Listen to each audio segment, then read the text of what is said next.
제가 우리 조 목사님의 초청을 받고 이 재단에 와서 제가 온다 그랬는데 왔고 첫날 저녁 집회하고 그 다음에 있다가 이제 오늘 저녁으로 마치게 되었습니다. 참 시간이 그렇게 착착 갑니다. 그래서 우리의 살아가는 시대가 말세라. 그래서 우리의 삶이 끝나는 날이 우리에게 와지는데 우리가 인생을 어떻게 살까?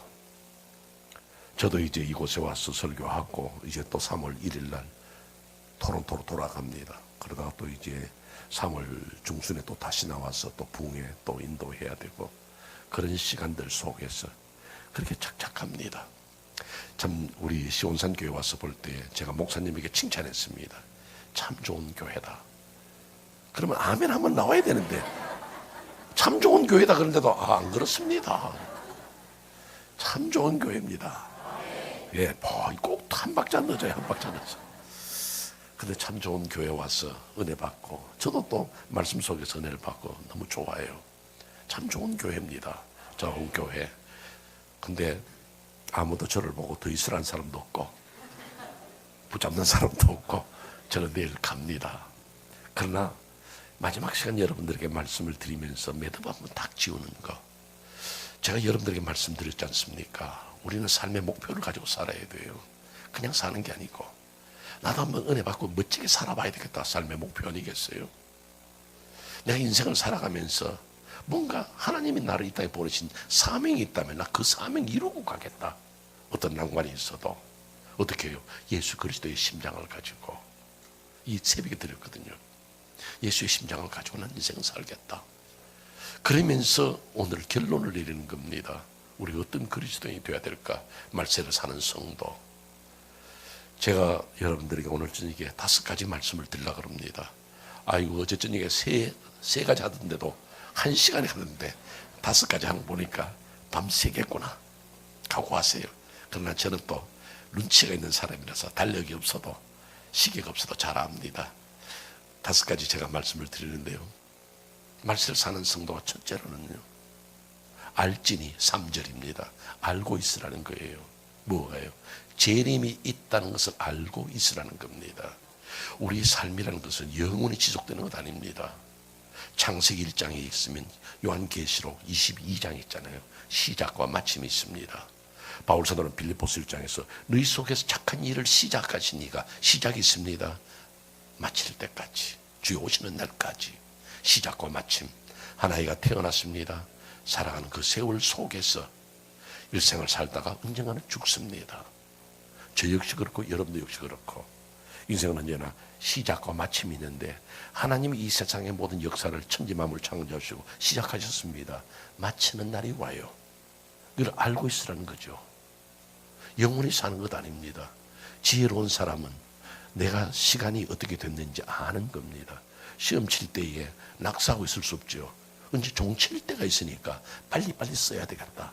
모르는 문제를 확 뛰어 넘어가고 아는 것부터 쓰자. 그 지혜하잖아요. 그럼 오늘 이 말세를 살아가는 성도가 인생이 끝날 때가 있다 이걸 알면 우리가 준비하고 조심하잖아요. 이 땅에서 영원히 존재할 사람은 아무도 없습니다. 죄송합니다. 아무도 영원히 살 사람은 없습니다. 언젠가는 갑니다. 저도 이 교회 부흥에 왔다가 갑니다. 참 세월이 되면 그렇습니다. 제가 처음에 목사 될 때요. 제가 몇 살이었느냐면요. 딱 27살이었어요. 대학 졸업하자 신학교 가서 그것도 너무 일찍 되는 게 1년 기다렸다가 나이가 안 되니까 요즘엔 총회 헌법이 만 30세예요. 저희들이 목사 안수 받을 때는 만 27세였거든요. 만 27살에 목사 안수를 받는데요. 노회 목사님이 저보고 하도 에리에리하니까 자네 몇 살이고 그래. 그래 만 27입니다. 그것도 안 믿어지는가 봐요. 제출한 호적 초본 한번 들여다보시고 그렇게 허락하시더라고요. 그래가지고 목사 안수 받고 돌아오니까 권사님들이 얼마나 못됐는지. 이 시온산 교회 권사님은 안 그래. 권사님이 나를 보고요. 우리 부목사님 애기 목사다. 새끼 목사다. 병아리 목사다 그래요. 근데 제가 지금 누가 날 보고 병아리 목사를 할 사람이 있겠어요? 머리가 허연 사람 보고. 그렇게 세월이 간단 말이에요. 그리고 언젠가는 김경주 목사 세상 떠났더래. 그 목사님 우리 교회 부흥회 왔었는데 갔어요 이미. 아무도 오는 세월을 막을 수가 없처럼 우리는 인생을 살다 가는 거예요. 그렇기 때문에 가는 것만 중요한 것이 아니라 주님의 재림이 있다는 것을 알고 있어야 됩니다. 그렇지 않으면 우린 당황해요. 여러분들 기차에서 내릴 때에 KTX가 타고 가다가 종점이 되고 내가 내일 여기 다 됐으면 그때 새 가방 안 되죠. 딱딱 시간을 재보고 몇 시에 도착한다고 그랬으니까 우리 가방을 정리하자. 우리 지금 이제 풀어놓은 거 있는 거 자 가방에다 넣어라. 이렇게 준비하잖아요. 오늘 우리 성도는 언제나 말세를 살아가면서 준비하고 있으라는 거예요. 그렇지 않으면 당황합니다. 주님이 언제 우리를 부르실지 몰라. 그건 아무도 모릅니다. 여러분 나이가 많다고 먼저 가는 거 아니에요. 병 들었다고 먼저 가는 것 아니에요. 그 생명의 주장은 하나님 하시기 때문에 딱 부르면 그 다음부터는 하나님의 심판이 있습니다. 그렇기 때문에 조심스러운 거예요. 늘 준비하고 있어야 돼요. 재림이 있는 것을 알고 있으라는 거예요. 그게 바로 3절 말씀입니다. 미국이라는 나라하고 일본하고 러시아하고 3개 국가가요 공동으로 우주선을 하나 만들었습니다. 그 우주선이 탐사를 가는데요, 보통 우주선이 엔데버나 디스커버리 같은 것은요 보통 3개월 그렇게 갔다 와야 돼요. 근데 이번에는 그걸 아주 깊은 연구를 한다고 가서 1년 동안 있다 오게 했습니다. 여러분 제가 이번에 한국에 와서 지금 한 달 반 있는 동안에도 힘들어 죽겠어요. 집밥이 좋다는 것처럼 집밥을 먹고 싶은데 여기 와서 어떻게 해야 돼요? 그런데 여러분 우주선을 타고 1년 동안 공중에 있을 거 생각해 보세요. 그래서 우주본부에서 누구든지 개인 사물 개인적으로 가지고 갈 수 있는 거 57kg까지 가져갈 수 있다 그랬습니다. 그러니까 미국 우주인은요, 나는 가서 심심하니까 우리 와이프를 데리고 가겠다. 우리 와이프가 57kg 안 되니까 나는 된다. 와이프를 허락했어요. 그러니까 일본 우주인은 뭘 그런 데까지 가면서 와이프를 데리고 와. 나는 그 공부를 좀 더 해야 되겠어.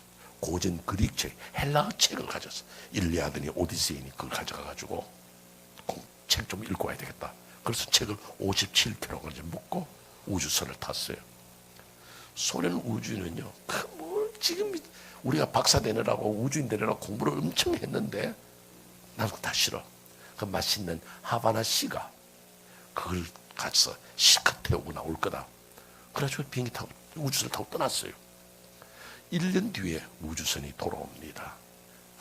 모든 사람들이 우주선이 착륙했는데 거기 가서 보니까 미국 우주인이 내려오는데요, 아기를 하나를 안고 달렁달렁 내려옵니다. 그 사이에 아기를 낳은 거예요. 박수를 쳤습니다. 그 다음에 일본 우주인이 내려오는데요, 헬라어가 참 어렵거든요. 얼마나 1년 동안 공부를 많이 했는지요. 그 헬라어를 회화하듯이 짤짤짤짤 그러면 내려오는 거예요. 와, 대단하다 또 박수를 쳤어요. 그런데요, 이번에 러시아 우주인이 내려오는데 헐레벌떡 내려오면서요, 그거 성냥 없어 그러더래요. 올라갈 때 성냥을 못 가져가가지고 한 대도 못 타고 온 거예요. 여러분 우주선을 타는 건 중요한 게 아니고 준비되어 있냐 이거죠.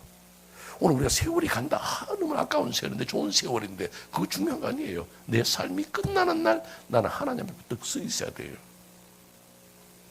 제가 여러분들에게 이야기를 했는지 모르지만은요, 오늘 제가 설교 좀 길 겁니다. 제 친구 목사가 있어요. 근데 그 친구 목사와 제가 참 많은 교제를 했는데 한 번은 뉴욕에서 무슨 세미나가 있다고 해서 저도 세미나에 참석한다고 갔어요. 근데 저는 토론토에서 갔기 때문에 방이 없잖아요. 그래서 호텔을 방을 빌려야 되는데, 그래서 이제 혼자 다니기도 그렇고 차편도 없고 해서 그 안 들여다보니까 제 친구 목사가 있어요. 그래서 제가 손가락질 나오라 그랬습니다. 공부하다 나왔어요. 왜 그래? 자네는 여기 이 동네 사니까 집이 있지만은 나는 집이 없어. 그러니까 나하고 같이 좀 호텔 좀 구하러 가자. 그래 가자. 그래 둘이 같이 가면 되는데 또 뭐 좀 거들먹거린다고 자기 차에 기사를, 자기 교회 전도사, 지금 세미나 온 전도사를 나오라 그래가지고 운전을 떡 시키고 이제 우리 둘이 뒤에 앉아 갑니다. 좀 가다가 또 호텔 들렀어요. 보니까 비싸요. 이 토론토 시골에 있는 목사가 방에 들어갈 만큼은 그렇게 호락호락하지 않아요. 그래서 다른 호텔 가자. 다른 호텔 가려고 이제 찾습니다. 우리 두 목사가 뒤에 앉고 그 교회 전도사가 핸들을 잡고 앉았는데 갑자기 그 앞에 있던 이 미니밴이 픽업 들어가던 미니밴이 갑자기 뒤로 빼가는 거예요. 뒤에 자동차 있는 줄 모르고. 그 차가 뒤로 쑥 빠지니까요. 이 핸들을 잡고 있던 전도사가요. 하는데 꽝 하더니만요. 그만 눈알 두 개가 다 빠져버리고 후드가 후뜩 이러고 올라가 버리는 거예요. 제가 얼마나 미안한지 그 호텔값 좀 싼 데 찾다가 남의 자동차를 좀 망쳐놨으니 그게 한번 또 보험 처리하면 되지만 얼마나 복잡해요. 보험에서 연락해야 되죠. 그다음 차 수리하는 시간 동안 보통 문제 아니에요. 난 미안해 죽겠어요. 그만 그 호텔에 있을 걸 괜히 다른 데 가려고 하다가 그 생각 드는데 이 내 친구 목사가요. 그 핸들 잡고 있는 기사 운전 전도사를 막 야단치는 거예요. 이 사람아 크락션을 눌러야지 어가 무슨 힘이 있다고 그런 거예요. 야, 그때 얼마나 우스운지. 남의 차를 망쳐놓고 나는 우스워. 야, 명언이다 명언. 하다 보니까 꽝 해버렸단 말이에요. 여러분 웃을 일이 아닙니다. 여러분도요 자동차 타고 하다 보면 하나님 앞에 가 있어요. 여러분이 예상하지 못한 그 시간에 여러분은 하나님 앞에 가 서 있단 말이에요. 그래 늘 우리는 준비하고 있으라는 거죠. 여기 알지니 하는 것은요 준비하고 있으라는 말이에요. 그걸 알고 있어야 돼요. 내릴 때가 됐다. 이제는 뭐 할 때가 됐다. 내 삶이 끝날 때가 됐다. 준비하자. 준비하는 여러분 되시기를 바랍니다. 그것이 바로 이 시대를 사는 성도에게 요청하는 말씀이에요. 두 번째로는 8절 말씀입니다. 8절 말씀 뭐냐면요 잊지 말아라 그럽니다. 잊지 말아라. 뭘 잊지 말아야 되느냐. 그것은 바로 주께서 재림을 연기시키고 있다는 사실을 잊지 말아라는 겁니다. 실제로 그렇습니다. 주의 재림이 있다는 거 우리는 어릴 때부터 유연주일학교 때 배웠습니다. 교회 오면 배웁니다. 주님 재림이 있다. 우리 준비하자. 됐어요. 그런데 그때 오신다는 주님이 아직도 안 왔어요. 제가 조그만할 때요. 저도 조그만할 때가 있었어요. 제가 조그만할 때 우리 어머님이 지금 금년 초에 연세 100세로 세상 떠나셨어요.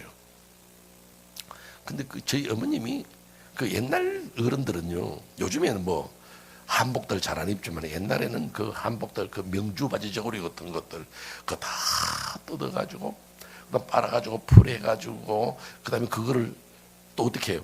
풀한 다음에 그걸 또 이렇게 개켜가지고 또 타월 같은 데 감아가지고 꼭꼭꼭꼭 밟고 그랬잖아요. 근데 꼭 밟을 때 한쪽만 밟으면 안 되니까 또 뱅뱅뱅뱅 돌면서 밟았어요. 그때 우리 어머니가 잘 부르던 노래였고 밟으면서 낮에나 밤에나 눈물 흘리며 내 주님 오시기만 고대합니다. 가실 때 다시 오면 하신 예수님 주여 언제나 오시려니까 그 찬송 기억하죠.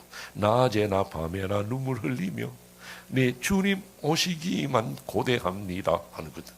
나는 그 찬송 들으면 얼마나 슬픈지 몰라. 우리 어머니 또 구성지게 불렀어요. 낮에나 밤에나 하는데요. 참 슬픈. 근데 그렇게 기다리던 예수님 아직도 안 오시고 우리 어머니가 또 먼저 가셨어. 또 여러분도 기다리지 않습니까? 믿죠? 이분들은 예수님 오시는가 모르는가 봐. 예수님 다시 오시는 거 믿죠? 그러면 여러분들 그 주님을 여러분들 고대하고 있는데 아직도 안 오셨어. 윤주일학교 때도 배웠습니다. 중고등학생 때도 배웠습니다. 지금 어른인데 지금도 우리는 듣고 있는데도 주님 아직 안 오셨습니다. 그럴 때 사도 베드로가 그런 질문을 받은 거예요. 왜 예수님 가면 속히 온다 하시더니 아직 안 옵니까? 그 질문 받았을 때 사도 베드로가 그걸 가르쳐 주는 거예요. 잊지 말아라. 뭘요? 지금 너희들은 구원을 받았으니 사실 우리 구원 받았잖아요. 언제 우리가 주님 앞에 가도 우리는 당당하게 설 수 있는 거예요. 해도 괜찮아요. 왜냐하면 우리는 구원받은 백성이니까 하나님 앞에 설 때 혹은 연약하고 혹은 부족한 것이 있어도 우리는 주님 앞에 설 수 있는 하나님의 자녀입니다.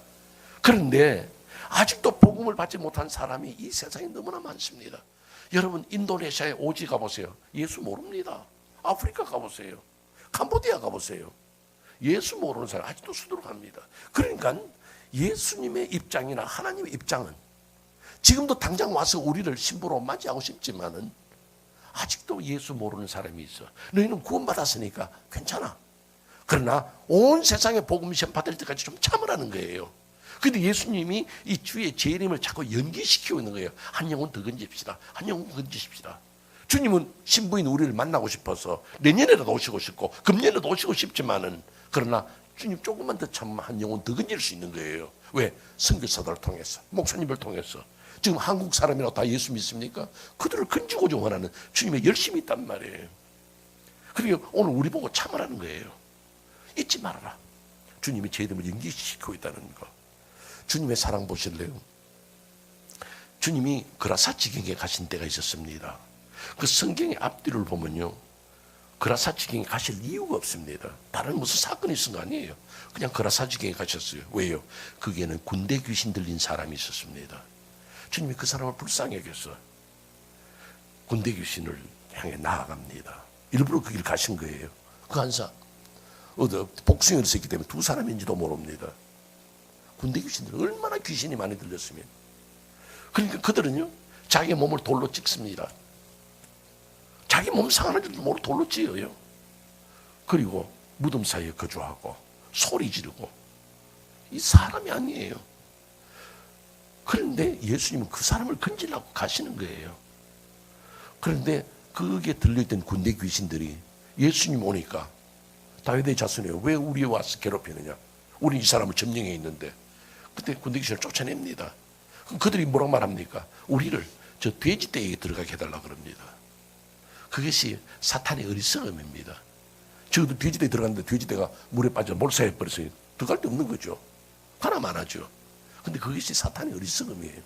일단은 그래 들어가니까 저들이 돼지 2,000마리가 물속에 빠져 죽었습니다. 그래 동네 사람들이 와서 예수님 보고 이 동네 떠나라 그럽니다. 왜요? 그거 저 미친 거, 저 군대 귀신 들린 거 저거 죽어도 괜찮아. 왜 돼지 2,000마리 손해보느냐 이거죠. 그러나 예수님은 돼지 2,000마리 손해보더라도 사람을 건지자는 거예요. 그게 사람을 사랑하는 주님이에요. 오늘 새벽에 주님, 제가 말씀드렸잖아요. 누가복음 4장 40절에 해질녘에 각색 병자가 예수께 나올세 예수께서 일일이 손을 얹어오시는 한 영혼을 사랑하는 주님. 그러면 군대 귀신 들렸다고 버리겠느냐? 아닙니다. 돼지 2,000마리 손해보더라도 돼지 2,000마리가 얼마쯤 할까요? 저는 이 돼지 값을 몰라요. 돼지 장사를 안 해봐서 돼지값 모르는데 또 한 마리에 100만 원 한다 하십시다. 뭐 100만 원 하는지 뭐 전 몰라요. 그럼 100만 원에 2,000마리 몇 납니까? 그것도 난 계산 못 하겠어요. 그런데 주님은 예를 들어서 2억을 손해보더라도 10억을 손해보더라도 사람 건지하는 거고. 어느 정도로요? 온 천하를 죽어도 한 영혼과 바꿀 수 없다는 거죠. 그렇게 사랑하신 주님이에요. 그러니까 지금도 예수 믿지 않는 그 영혼을 건지기 위해서 우리를 보고 참으라는 거예요. 재림을 자꾸 연기시킵니다. 주님은 오시고 싶은데 우리는 사모하는데 한 영혼을 건지고자 원하는 주님의 사랑 그 속에 있습니다. 그렇기 때문에 우리는 언제나 내가 구원받았으니 나 끝났다. 나 구원받았네. 너 구원받았네. 이제 주님 오시면 좋겠습니다. 그게 아니야. 주님 빨리 오시면 좋지만은 우리 다 같은 죄인인데 나도 구원받았으니 저 사람도 구원받게 하여 주옵소서. 그런 심정으로 주의 재림을 기다리는 성도 되시기를 바랍니다. 이걸 잊지 말라는 거예요. 잊지 마세요, 여러분. 주님이 한 영혼 더 건지기 위해서 재림을 연기시키고 있다면 우리는 그 마음을 읽고 그 마음을 이해하고 우리도 참고 기다릴 줄 아는 그런 성도. 누가 의인입니까? 누가 잘났습니까? 우리 다 같은 죄인입니다. 먼저 구원받았다는 것밖에 없지. 실제로 모두가 다 구원받아야 하나님의 백성 아니겠습니까? 한국에 어떤 유명한 장로님, 그냥 유명한 장로님이 아니고 유명한 장로님. 그 장로님은 교회 개척도 많이 하시고 교회 헌금도 많이 하시고 어느 교회에 유리창이 깨졌다 그러면 헌금해서 고치게 해주시고 선교사 와서 도와달라 그러면 헌정성을 다해서 그렇게 종회적으로나 교회적으로 엄청난 이름을 가진 유명한 장로님. 이름이 유명한 장로님. 그런데 그 장로님이 세상을 떠났어요. 그러니까 어디 가겠습니까? 천국을 가죠. 그런데 천국 문에 베드로가 탁 서 있습니다.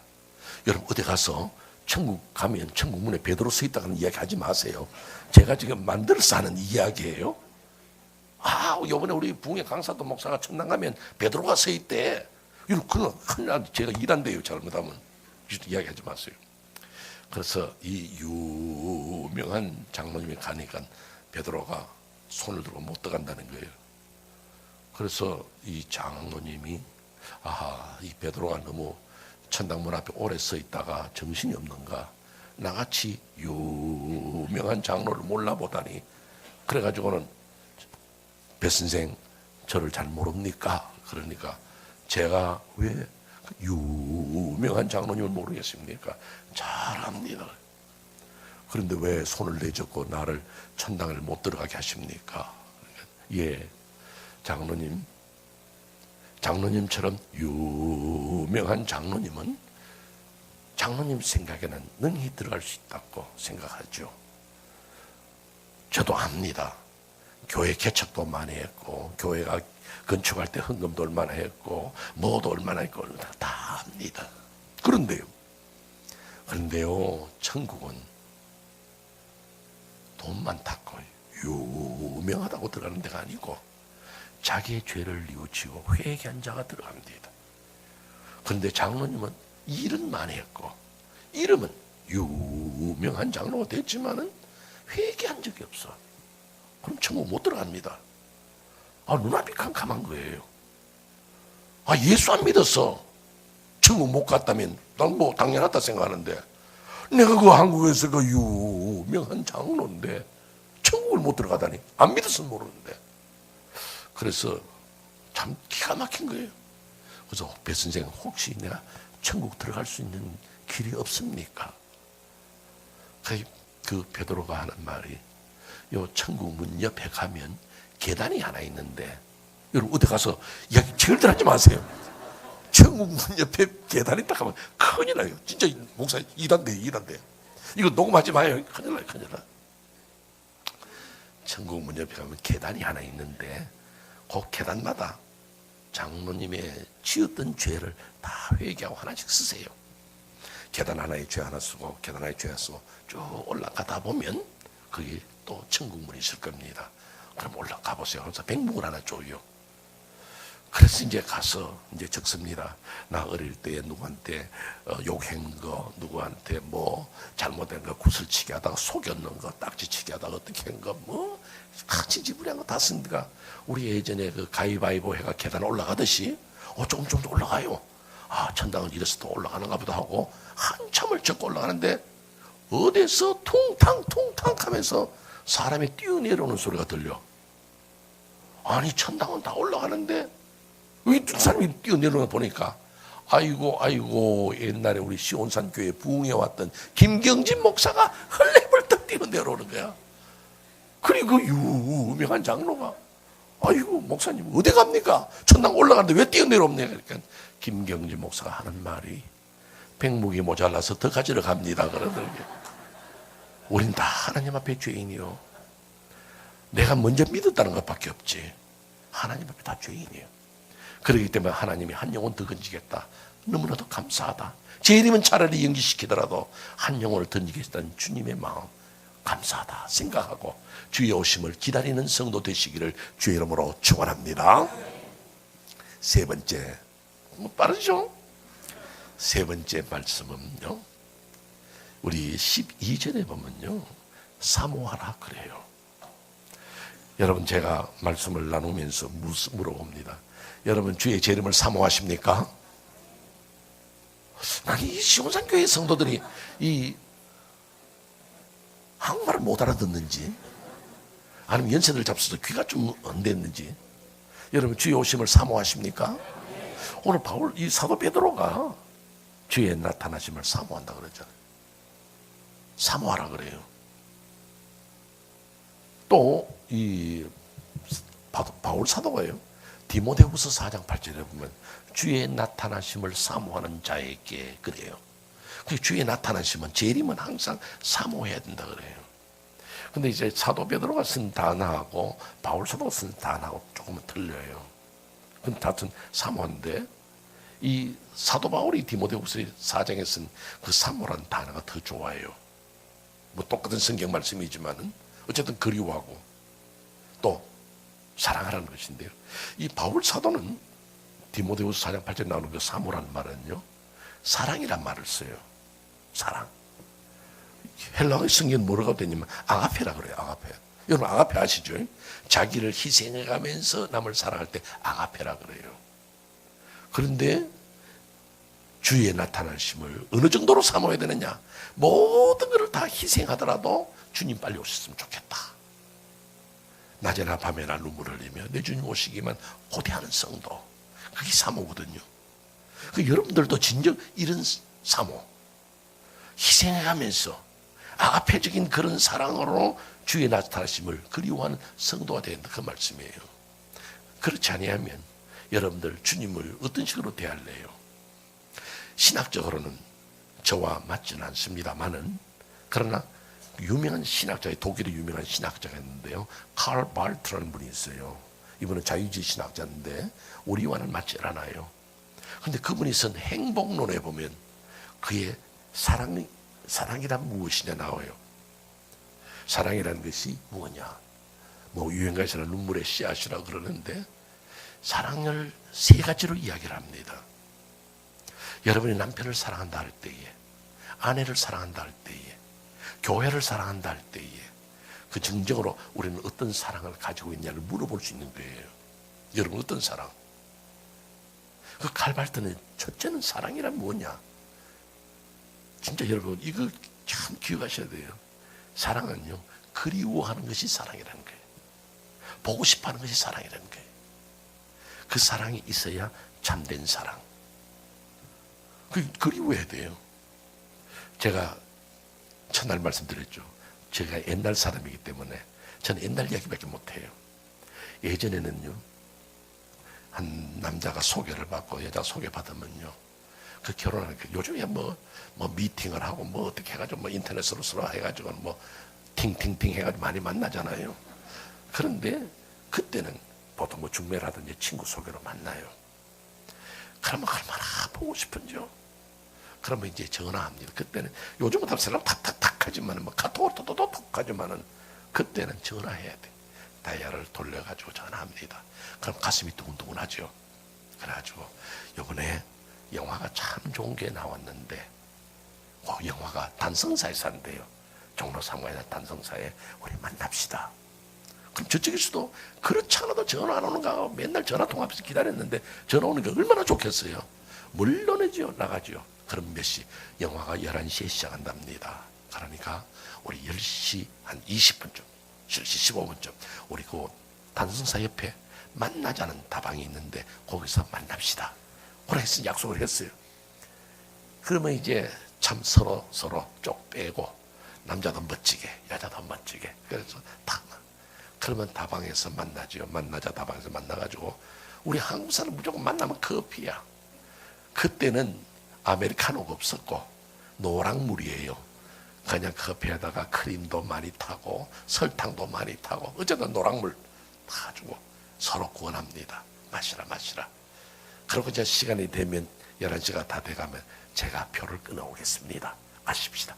그래서 나가서 극장에 가서 그 표를 끊고 들어갑니다. 그때는 남자들이요 얼마나 예의가 바른지요. 먼저 들어가시죠. 문도 잡아주고 요즘 같은 자기 혼자 휘찍휘찍 들어가는데 그때는 문도 잡아주고 먼저 들어가시라. 자리도 먼저 앉으시라. 앉으면 그러다가 시간 딱 되면 11시 딱 되면요 다 일어서가 애국가 봉창하고 그 다음에 월남 뉴스하고 그 다음에 예고편하고 본 영화 보고 그래서 나오죠. 얼마나 좋은지요.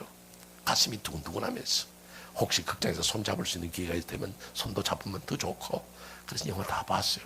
나오면 갈 데가 없어. 그때는 진짜 갈 데 없었어요. 그럼 또 이제 먼저 중국집에 가가지고 짜장면 한 그릇 하시고 여자는 짜장면 보통 안 시켜요. 그냥 만두 먹든지 그렇게 해가지고 식사 탁 하고 또 갈 데가 없어. 그러면 또 이제 또 다방해줘. 또 노랑물 또 잡숫고 그 다음에 또 이제 가면 어둑어둑해지면 그 다음에 이제 덕수궁. 그때 덕수궁밖에 없었어. 덕수궁 이래 한 바퀴 쭉 돌고, 또 저녁 잡숫고, 또 노랑물 또 맞고. 그러다가 이제 늦어집니다. 그러면 가십시오. 아닙니다. 제가 모시다 드려야 됩니다. 얼마나 예의가 바른데요. 그래가지고 이제 또 막차 버스 타고 탁 올라갑니다. 그래가지고는 집은 또 왜 그렇게 산꼭대기에 있는지 산꼭대기에 모시다 드리고, 들어가라, 먼저 들어가십시오. 가는 거 볼랍니다. 들어가라. 옥신각신하잖아요. 그래놓고 여자가 들어가자마자 빨리 뛰어야 돼요. 왜? 막차 타야 되니까. 탁탁탁탁탁 뛰어가지고 또 정류장에 와가지고 자기 집에 왔습니다. 와서는 또 전화하지요. 잘 들어갔나? 그럽니다. 자기가 들여다 놓고도 잘 들어갔나 묻습니다. 왜요? 그 사람의 목소리가 듣고 싶으니까. 왜요? 사랑하니까.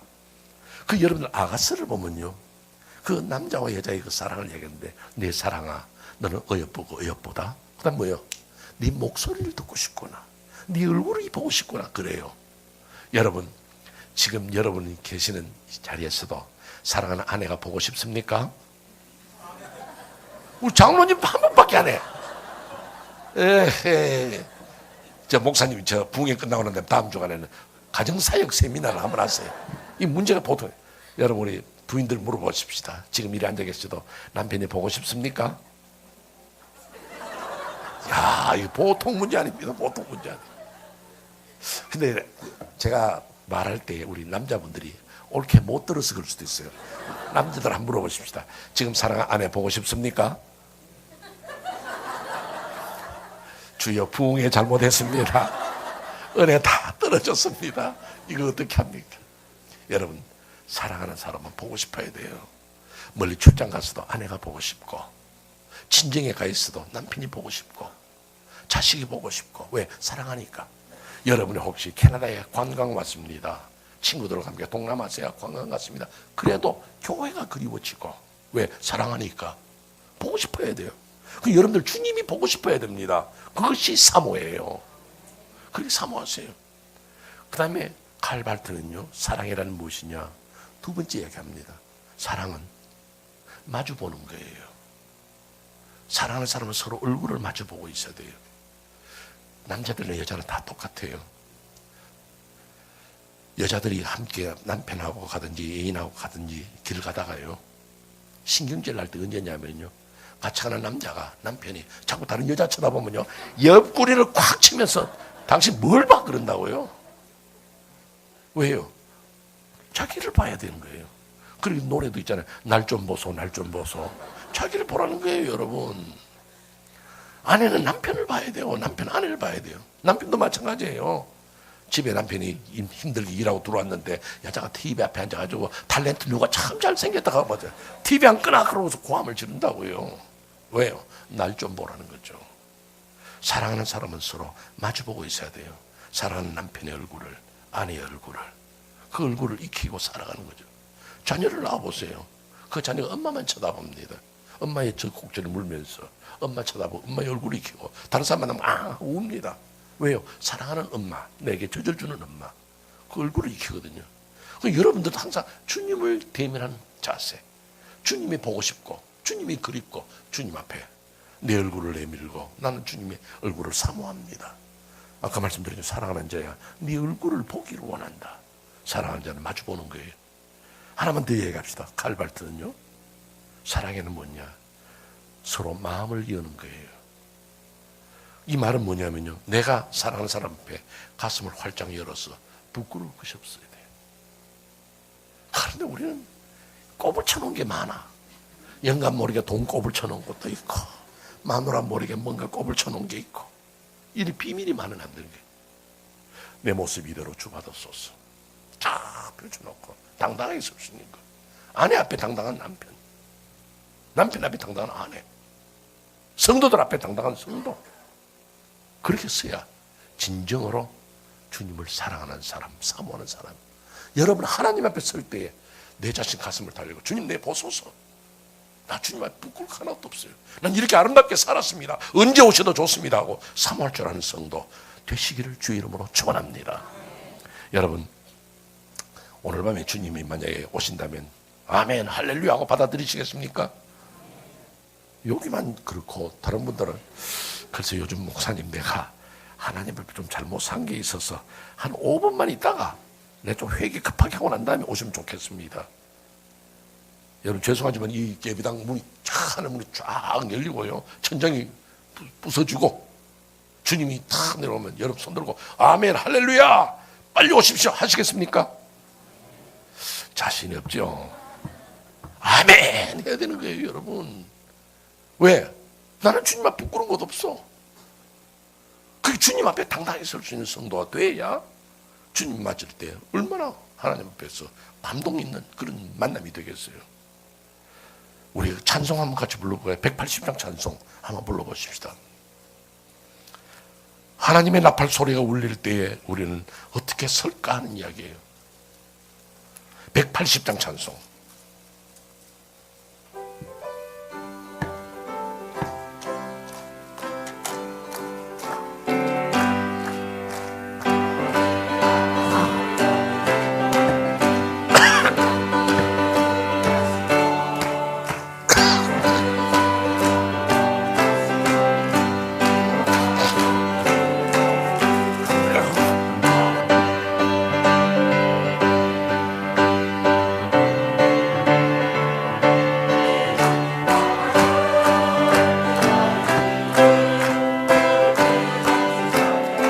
가만 스톱. 여러분 제가 이렇게 부흥에 가서 이 찬송만 부르면요 성도들 무조건 박수 쳐요. 신나잖아요. 하나님의 나팔 소리 일 때, 나팔 불 때. 근데 오늘요 이 찬송 부르는데 나팔 불 때 나의 이름 할 때 딱 한번 서세요. 그리고 제가 오늘 여기 봉투에 그냥 쓱 뽑을게요. 내가 또 하면 또 목사님 그 사람만 딱 가를까봐 제가 그냥 여기서 이름 하나 딱 부를 테니까요. 그분 이름 불리거든. 그 자리에서 벌떡 일어나가지고요. 아멘 할렐루야. 아니 왜요? 아니 부끄러워서 그래요. 얼마나 감사한 일. 여러분 하나님의 이름이 불러진다니까요. 안 불리는 게 문제가 되는 거예요. 자, 우리 1절부터 다시 합니다. 자, 1절부터.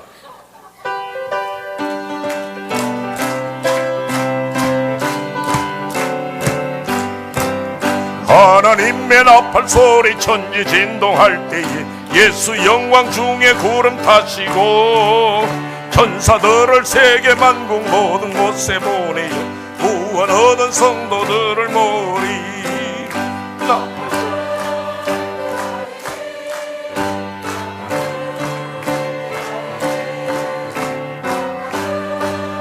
나의 이름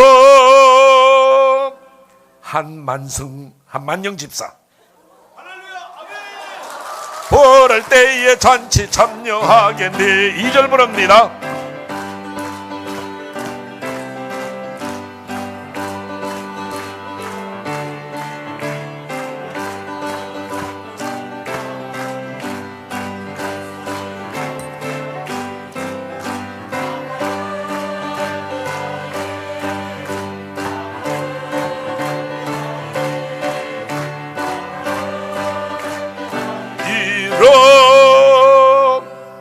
박정매 집사 부를 때에 잔치 참여하겠네. 3절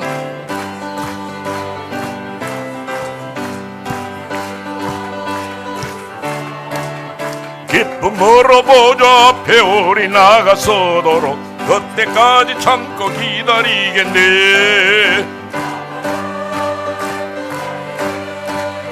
나팔 불 때 나의 이름 나팔 불 이름. 안점순 권사 부를 때에 잔치 참여하겠네.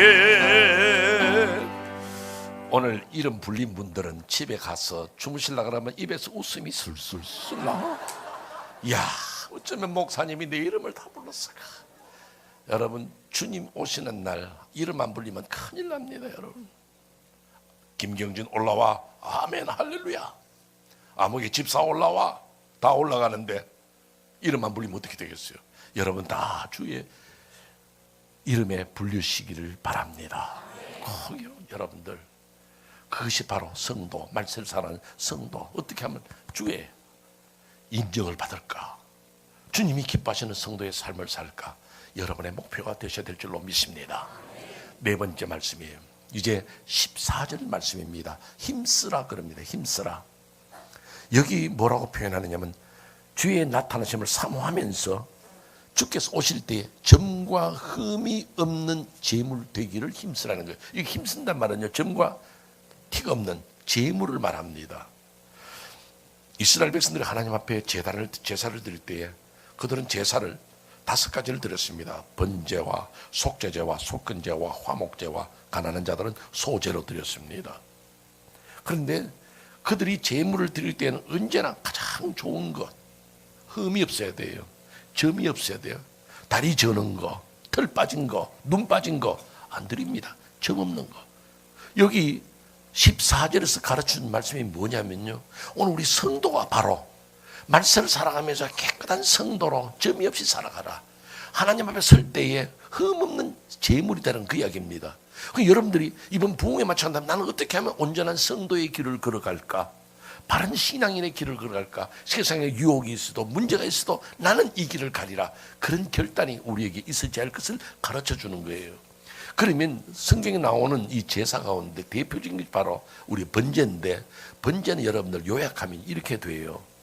첫째는요, 소와 양을 가져오면 먼저는 제사장이 그 사람을 하여금 안수하게 합니다. 제가 양을 가져왔으면 제 양에다가 소에다가 안수하게 해요. 첫째, 안수하게 하고, 그 다음에 두 번째로는 제사장이 레위지파 사람들과 함께 그 양과 소를 죽입니다. 두 번째 죽여요. 첫째 뭐라고요? 안수하고, 두 번째로는 죽이고, 그 다음에는 각을 뜬다 그러는데 각이란 말은요, 네 다리를 말하는 거예요. 소의 네 다리, 앞발, 뒷발 다 잘라버려요. 상징적인 의미인데요.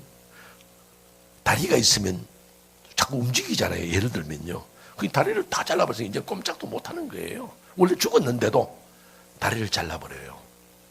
그리고는 배를 갈라가지고 속을 다 꺼내버립니다. 내장을 다 꺼내가지고 그 다음에는 태워서 없어지게 하는 겁니다. 그것이 제사예요.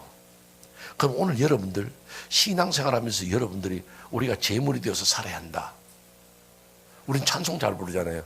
주의 제단에 산제사 드린 후에. 여러분 진정으로 산제사가 어떻게 드리냐 이거죠. 이 산제사라는 말은 living sacrifice로서 우리가 살아있으면서 제물처럼 살아가라는 이야기예요. 살아있으면서 나는 제물이다. 주님 앞에 이 시온산교회에 드려진 제물이다 하는 자세로 사는 겁니다. 그럼 첫째로 어떻게 되는데요? 먼저는 안수하는 거예요. 안수는 왜 하느냐? 지금 제가 소를 가져왔어요. 제사 드리겠다고 소를 가져왔으면 소에다가 안수합니다. 그러면 제가 지고 있는 죄를 이 소에게 넘어가는 거예요. 그 안수가 여러분 굉장히 무서운 겁니다. 지금 여러분들이, 우리 한국 분들이 주로 안수 받는 걸 좋아해요. 마치 염소 뿔들이 밀듯이요. 목사님 기도 좀 해주세요 그러거든요. 혹시 여러분들 이번 부흥에 맞춰간다면 내가 조용히 우리 조 목사님한테 부탁해가지고 김경진 목사님한테 안수기도 한번 받아야 되겠다 생각하는 분이 계시거든. 꿈을 깨세요. 저는 안수기도 안 합니다. 왜냐하면요, 여러분들 스스로의 기도가 제일 강합니다. 제가 저희 교회에서요 기도학교라는 걸 했습니다. 몇 년 동안요. 거의 한 10년 정도 했는데 기도학교에서 가르치는 것이 두 가지가 있습니다. 제일 먼저 가르치는 건데 누구의 기도가 제일 세냐? 누구의 기도가 제일 셀 것 같아요? 아무개 훌륭한 강사 목사님, 우리 담임 목사님 아닙니다. 여러분, 내 기도가 제일 셉니다. 이걸 계속 강조해서 가르칩니다. 왜냐하면 나같이 답답한 사람이 어디 있겠어요? 여러분, 제가 여러분 안수기도 한번 해줘도 저는 갚으면 잊어버려요. 내가 오늘 권사 기도해 줬나? 한다고요? 내가 매달리고 내가 하나님 엎드리는 것이 제일 큰 힘이에요. 내 기도가 제일 센 거예요. 그렇기 때문에 여러분들 조심해서 내 기도가 제일 세다. 제가 기도학교에서 두 번째 가르친 게 뭐냐면요, 기도학교를 졸업한 사람은 어떤 문제가 있으면 누가 이야기하잖아요. 아이고 권사님 나 요즘 참 힘들어요. 우리 아이가 우리 사업이 이러잖아요. 그럼 우리는 기도학교 졸업한 사람은 그런 답을 조심해서 해야 돼요. 아이고 어떻게 그래 됐습니까? 아이고 내가 은행에 가봤습니까? 병원에 가봤습니까? 그거는 기도학교 졸업한 사람의 이야기 아니에요. 기도학교 졸업한 사람은요, 누가 그렇게 걱정스러운 이야기하면요, 그래요. 그러면 우리 기도합시다. 이게 바로 두 번째 바로 나와야 돼요. 언제나 우리는 기도를 제일 먼저 앞장서야 되거든요. 그럼 기도합시다. 일이 나가야 되는데 아이고 어쩌지? 왜 아이고 어쩌겠느냐, 하나님 계시는데. 그럼 기도합시다 해야 되는 거예요. 그렇게 제가 기도를 가르치는데 기도학교에서 강조하는 게 뭐냐면 내 기도가 제일 세니까 누구한테 안수 기도 받지 말라는 거예요. 때로는 사람들이요, 그 어떤 기도원에 가가지고 안수 기도 받다가, 저는 기도원 생활을 해봐서 알아요. 우리 아버지가 기도원 하셨으니까요. 근데 기도원에 가서 기도 잘못 받다가 악령 받고 오는 사람들 얼마나 많은지 몰라요. 나 위해서 누가 기도하느냐, 내 머리에 누가 손을 올리냐는 거예요. 얼마나 조심스러운데. 왜? 내가 기도하면 말하면 내 죄가 소에게 가는 것처럼 그 사람의 영이 내게로 넘어오는 시간이에요. 왜 함부로 머리를 뒤밀어요? 여러분들이 기도받을 수 있는 사람은 딱 한 사람이 있어요. 담임 목사님이에요. 왜요? 담임 목사님, 내가 담임 목사님의 신앙을 믿기 때문에 이 교회 출석하는 거거든요. 그러니까 담임 목사님의 기도를, 저도 저희 교회에서 기도할 때 1년에 한 번, 어젯밤 제가 말씀드린 것처럼 딱 한 번만 해. 송구 영신 예배 때. 그것도 원하는 사람만. 난 일부러 다 와서 받으라는 거래요. 자기가 사모해야죠. 그렇기 때문에 안수한다는 게 그렇게 무섭다는 걸 알고 함부로 안수 받지 말라, 이 말씀이에요. 그럼 안수하고, 첫째 안수하고, 그 다음에 뭐예요? 그 다음에 죽여요. 재물 죽여버립니다. 재물이 살아있으면 안 돼요. 재물이 안 됩니다. 재물 죽어야 돼요. 근데 제가 여러분들, 죽는 게 뭔지 압니까? 여러분 안 죽어보셔서 잘 모르죠? 알아요, 죽는 거? 근데 이건 알아요. 남이 죽는 걸 봤거든요. 근데 물어보죠. 죽는 사람 말합니까, 안 합니까? 안 하죠. 죽는 사람이 눈을 굴레굴레 합니까, 안 합니까? 안 하죠. 죽은 사람이 신경질 냅니까? 안 하죠. 근데 저는요, 죽는 사람 말하는 거 봤어요. 죽는 사람이 눈을 굴레 하는 거 봤어요. 언제 봤냐? 재직하다가 봤어요. 방해하다가 봤어요. 왜요? 우리 예수 믿는 사람 뭐는 데가, 내가 그리스도와 함께 십자가에 못 박혀 죽었나니? 죽었어요.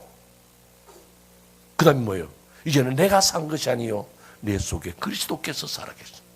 그런데 내가 죽었다 그러면서 당회에서 막 떠들고 신경질 내고 눈을 굴레굴레하고, 덜 죽어서 그래요. 여러분, 덜 죽어서 그래요. 옛날에 여러분들 사위 오면 닭 잡아주잖아요. 닭을 잡았는데 이게 덜 죽어가지고 목이 떨어져가지고 막 뛰는 거, 덜 죽어서 그래요. 덜 죽이면요, 바짝 죽입니다. 여러분, 하나님 앞에서 바짝 죽어야 돼요. 나는 죽고 내가 죽어야 돼요. 이 죽는 걸 모르면 여러분들 하나님이 죽음의 체험을 하실지도 몰라요. 그러니까 우리는 그리스도 안에서 십자가에 못 박혀 죽어. 나는 죽고. 그럼 죽은 사람 말이 없죠. 그 여러분들 교회에서 무슨 일이 있어도 나는 죽었다, 나는 죽었다, 내가 무슨 말 하랴, 그런 자세가 있어야 돼요. 그런데 여러분들은 다 죽었다 그러면서도 막 권사님들끼리 앉으면 살아있고, 재직해 하면 살아있고, 권찰에 모이면 살아있고, 그러면 안 돼요. 여러분, 이제는 죽어서 회의를 하려고 해도 대답도 안 하는 그런, 여러분 부흥회 할 때는 살아서 역사해요. 대답도 좀 하고 아멘도 하고. 그런데 여러분 회의하고 교회 섬기는 일이 있으면 다 죽으세요. 나를 내세우지 마세요. 자, 일단 첫째는 안수하고, 그 다음에 두 번째는 죽고, 그 다음에 뭐예요? 배를 갈라서 내에 있는 속을 다 뽑아내요. 속에 아무것도 없어요. 그래서 오늘 새벽에 제가 말씀드렸잖아요.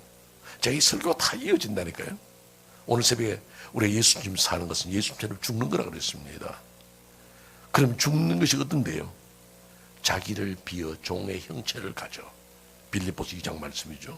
그런데 영어 성경에서 뭐라고 표현하느냐면요, He emptied himself라고 그래요. 내가 없어야 돼요. 속. 그 속을 비우는 거예요. 재물은 속이 없어야 돼요. 자, 제가 예를 한번 들어볼게요.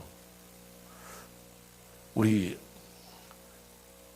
한국의 어머니나 할아버지나 할머니들은요, 사랑이 많아서 이제 미국에 있는 아들이 손주 보러 한번 오시라, 또는 딸을 유학 가 있는데 한번 오시라 그러면 얼마나 좋은지, 요것도 먹이고 싶고 요것도 가져가고 싶고 막 해가지고 한데, 가방을 큰 가방에다가 막 얼마나 쑤셔 넣은지요. 막 위에 올라앉아가지고 끙끙대면서 딱 잠궈 놓고 그 다음에 넘버를 탁 돌려가지고 이제 끄떡없다 합니다. 그래 붙이죠. 붙이면요, 공항에서 일하는 직원들이 그냥 아이고 이거 무겁겠지만은 조심해서 해야지 한 사람 안 합니다. 그 막 던지거든요. 왜? 빨리 실어야 되니까. 그래 던지면요, 나중에 공항에 내려올 때 보면요, 컨베이어 벨트로 나오는데 어떤 거는 막 가방이 터져가지고 창자가 다 나와가지고 막 돌아댕겨요. 여러분 왜 그런지 아세요? 가방에 꽉 차서 그래요. 가방이 텅 빈 가방 터질 리가 없습니다, 여러분. 어른 사람도 그러잖아요. 아이고 내가 속이 터져 못 살겠다 그래요. 왜요? 속이 꽉 차서 그래요. 속은요, 비우면 터질 게 없어요. 왜 속 터져요, 여러분들? 신앙생활하면서 여러분들 속 터질 만큼 채우지 마세요. 여러분, 자, 재직회를 합니다. 재직하는데 우리가 이번에 여름에 우리 교청교인 우리 휴가를 한번 갑시다. 그래서 이제 한 집사가 이번에 어떤 산이 좋다는데 우리 산으로 갑시다. 그렇죠. 산으로 이야기 다 되는데 한 집사님 나한테만 그 산에 어떻게 올라갑니까? 연세 많은 분도 있는데 바다로 갑시다. 그래가지고 옥신각신 그거 가지고 이제 산으로 가느냐 바다로 가느냐 싸웠어. 그런데 그만 한쪽 집사가 져버렸습니다. 그래가지고는 망신스럽게 하는데 집에 오는데 그것도 집사 부인이 가만히 있겠어요. 당신은 왜 산으로 가자 그래가지고 괜히 대도 안 해 이야기를 해가지고 망신살이 뻗치고 당신 속도 안 상하냐 그런다고요. 그럴 때 그 집사 뭐라 그러겠습니까? 나는 예수 믿을 때 속을 다 비웠어. 나는 속 상할 것도 하나도 없다. 그러잖아요. 속이 차 있으면 상해요. 속을 다 비워야 돼. 예수님은 속을 다 비운 분이에요. 여러분도 속을 다 비우시길 바랍니다. 목사님 이번에 재직할 때 꼭 보세요. 속 꽉 찬 분이 있는지 없는지. 여러분 우리는 다 우리 자신을 비워야 돼요. 그 다음에 마지막으로 뭐냐, 비운 다음에 그걸 다 태워서 하나님 앞에 드립니다. 엘리야의 제사가 위대한 것은요, 하늘에서 불이 떨어져서 제물을 다 태운 거예요. 없어졌어요. 제물이 그대로 있으면 바알과 아세라신을 섬기는 제사장들의 제사는 어떻게 돼? 제물이 그대로 있으니까 가짜 제사가 되는 거예요. 왜 이 말씀을 드리냐면요, 여러분들이 하나님의 나라를 위해서 헌신하고 제사 드렸을 때에 여러분은 보이지 않아야 됩니다.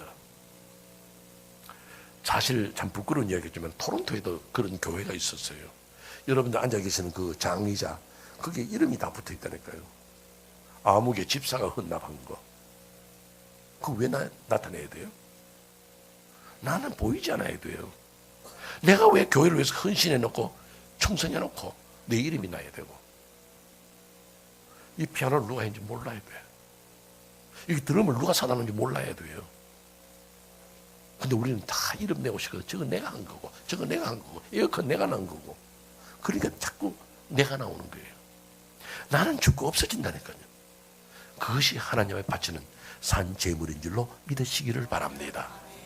진짜 시온산 교회 성도들은요, 그리스도 앞에 산 제물로 일생을 살아가며 주 앞에 서기에 부끄럽지 않은 성도로 서시기를 바랍니다. 마지막 5번째 18절 말씀이에요. 자라가라는 거예요.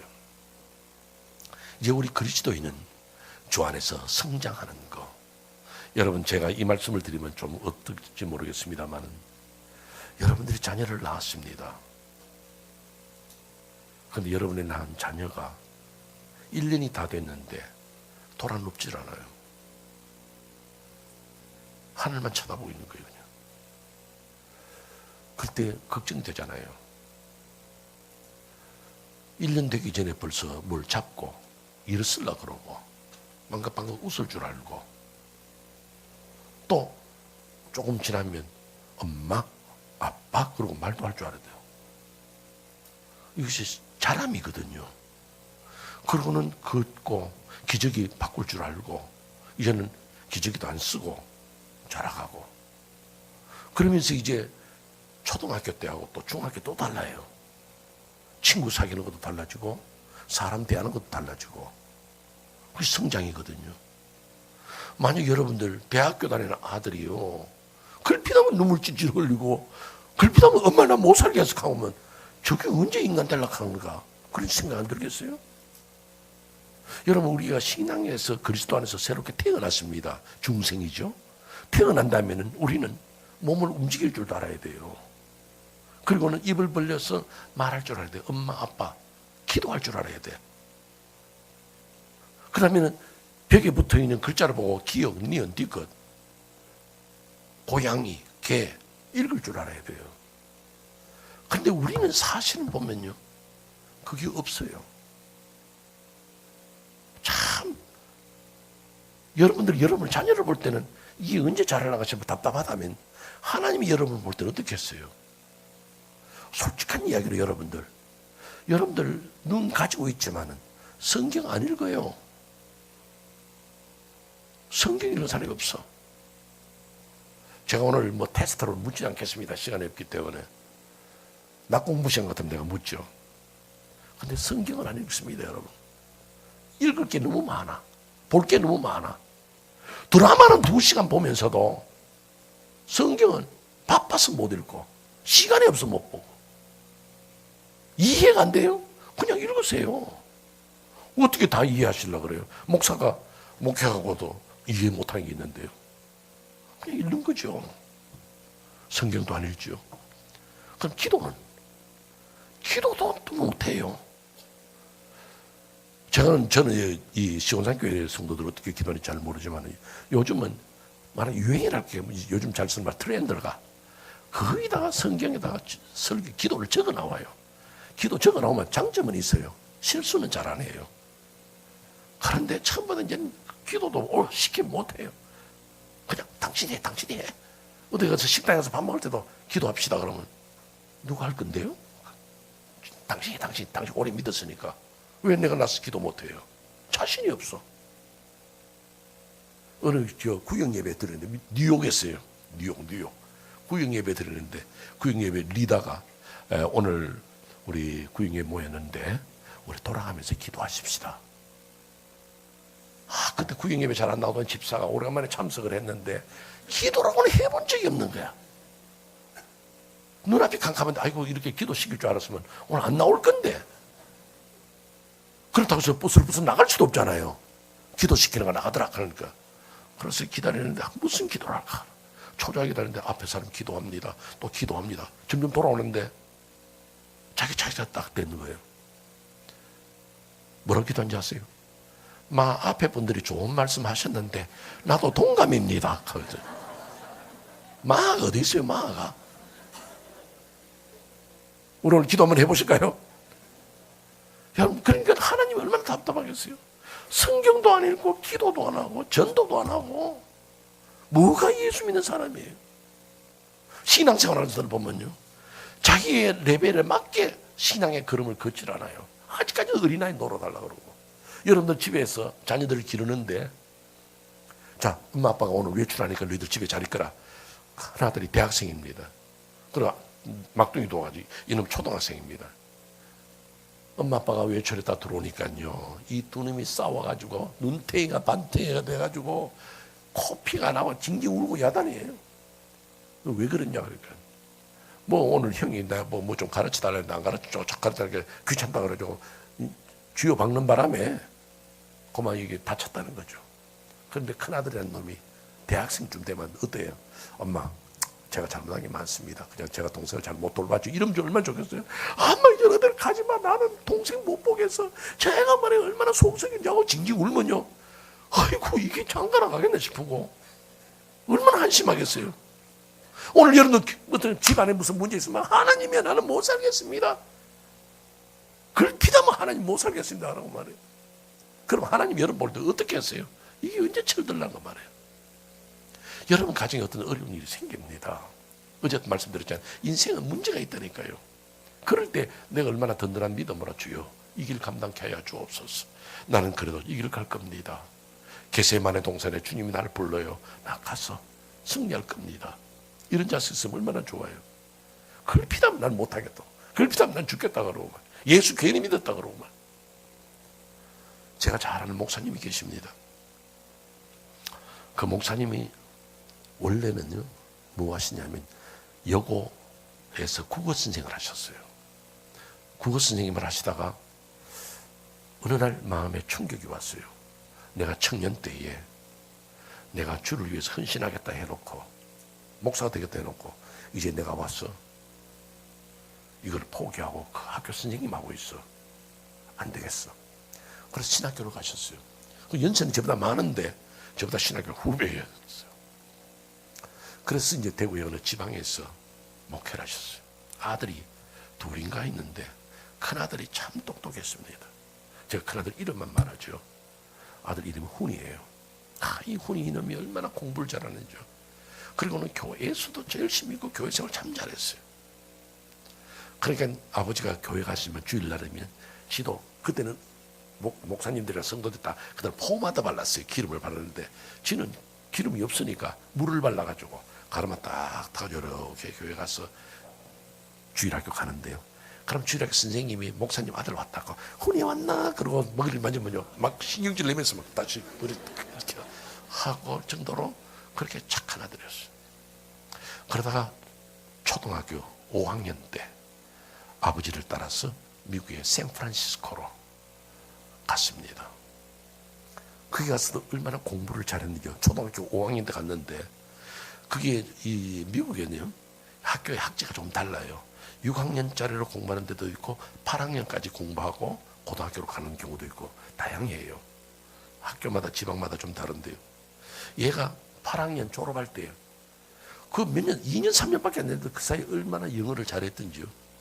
학교에서 대표로 졸업생 스피치를 연설을 했어요. 대학생 졸업생 대표로 다 연설을 했어요. 대단했어요. 공부 잘하고. 그다음 고등학교 갔어요. 고등학교에 가서 이제 공부를 하는데요.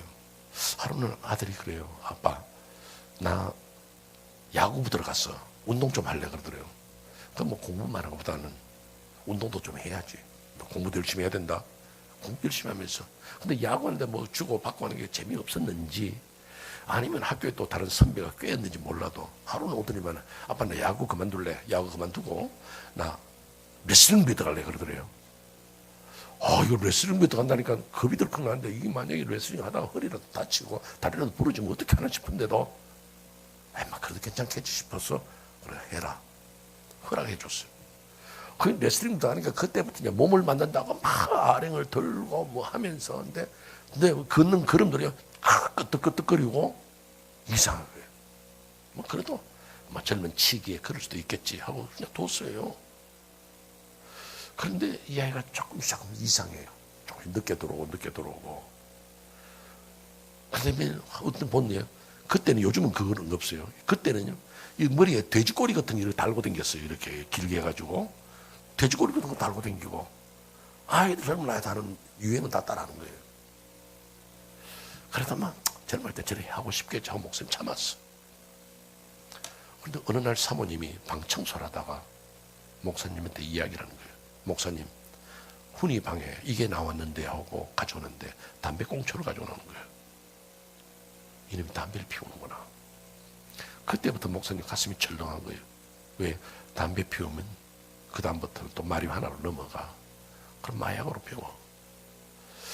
저걸 어쩌지 하고 걱정을 했는데 한 번은 아들을 불렀습니다. 훈아, 우리 기독교회는 담배를 안 피운다. 무엇보다도 건강에도 안 좋고 우리 기독교는 전통적으로 담배를 금했다. 근데 네가 왜 담배를 피우냐?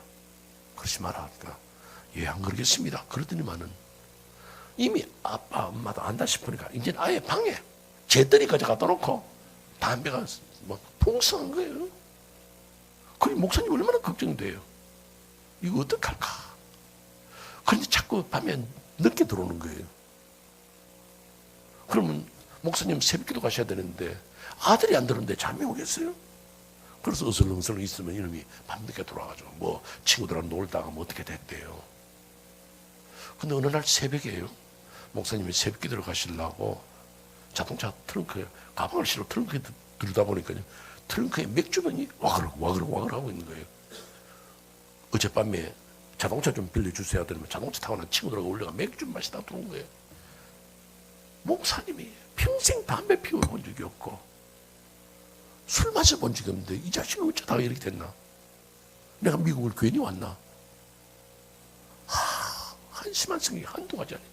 너무너무 기가 막히는 거예요. 그런데 어느 날요, 또 늦게 돌아요. 한 목사님이 주무시지도 못하고 방에 앉아서 기다리는데요. 아들이 들어옵니다. 들어오는데 마약에 취해서 들어온 거예요.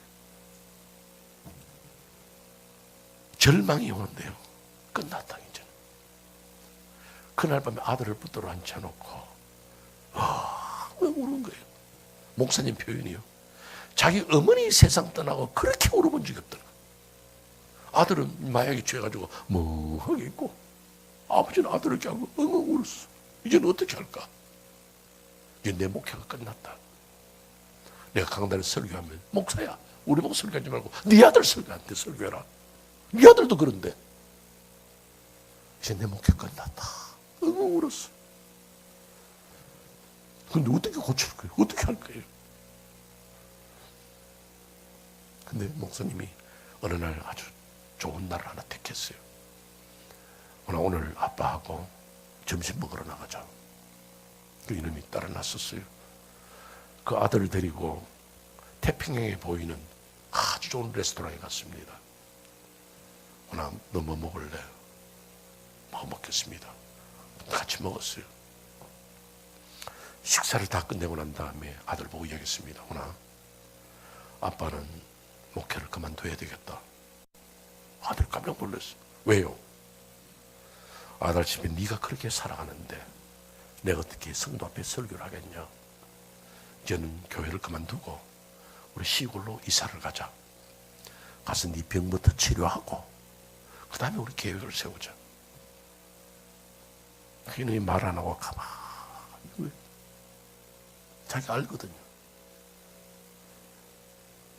그랬더니 이놈이 아빠 나 학교 그만둘래. 왜? 학교 가니까 자꾸 선배들이 자꾸 권한다는 거예요. 그럼 뭐 할래? 여기로 말하면 마트 같은데 큰 백화점 마트 같은데 가가지고 일할래 그러더래요. 그때부터 그 공부 잘하는 아들을 그냥 학교를 그만두고 마트에 가서 일했어요. 그러니까 이제 학교를 안 다니는데 아버지는 교회 나가시면서 보면요. 이놈은 아버지가 밖에서 들여다보는 줄도 모르고 그냥 가격다 탁탁탁탁 찍어가지고 선반 닦아서 물건 재고 선반 닦아 물건 재고 하는 거예요. 그다음 바닥 걸레질하고. 저렇게 공부 잘하는 아들이 저렇게 됐을 때 아버지 심정이 어떻게 했어요?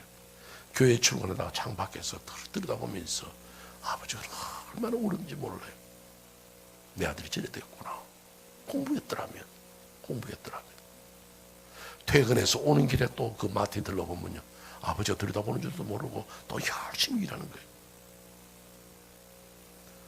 그 이야기를 어떻게 다 끝내겠어요? 지금 그 아들이요. 미국의 유명한 UC 버클리 나와가지고 지금 목사가 됐어요.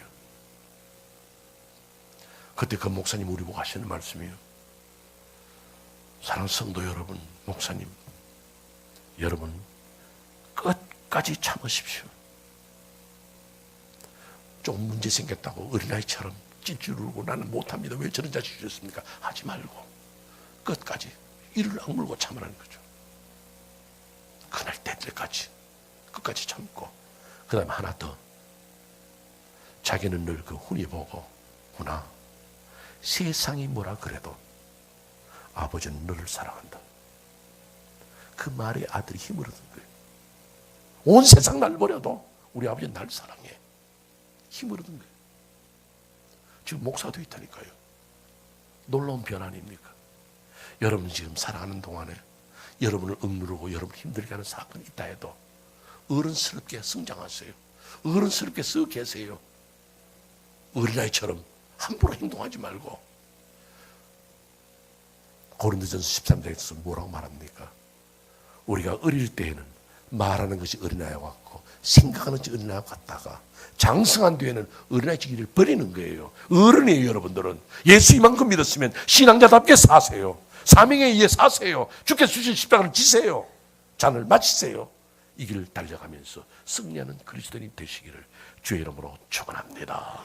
다 같이 기도하겠습니다.